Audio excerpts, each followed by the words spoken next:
On the Candid Convo this evening, I'm appalled as a Kenyan because the other day Parliament passed a law exempting Japanese businessmen and companies from taxation.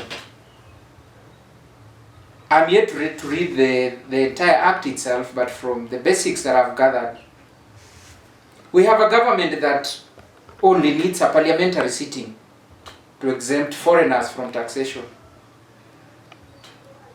But we have the same government that tells the young people that for us to exempt you from taxation, we must spend 14 billion shillings on BBI. You must give us two deputy prime ministers and a prime minister. You must vote to increase parliament by 70 parliamentarians. You must vote to create the position of the official opposition. Basically what we are saying is that we have a government that is telling its people that it's very difficult as a Kenyan to prosper. It's more difficult in Kenya today for a Kenyan to prosper as compared to a foreigner. Because if parliamentarians can sit in parliament for 5 minutes and approve an exemption for foreigners, and as Kenyans we are told we need to wait for 2 years for BBI to go through for us to get tax exemptions, I ask myself, do we really have a government? Are we really being governed? So at that point I ask myself, is it time that maybe you considered, because at the end of the day, sovereign power is with the people, and the people have to make a choice to delegate.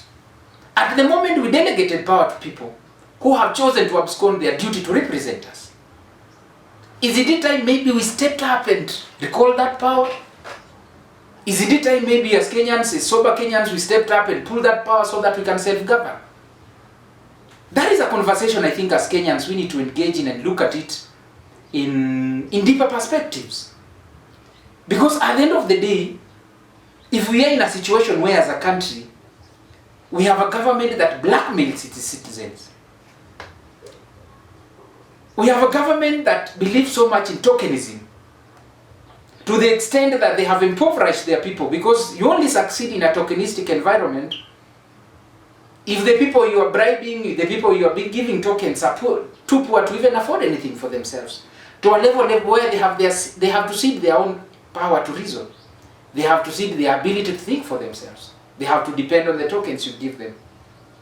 So I think at the moment it's an opportunity for people, for sane and sober Kenyans to step up and relook at our system, relook at our thoughts, reconsider the representation that we have. Because at the end of the day, the writing is on the wall. The government has no interest in serving Kenyans. The government has no interest in making life better for Kenyans. The government doesn't care what you do or how you do it. Because at the end of the day, you're on your own. And as Kenyans, it's time we stepped up and made the decision that can represent us, not their interests.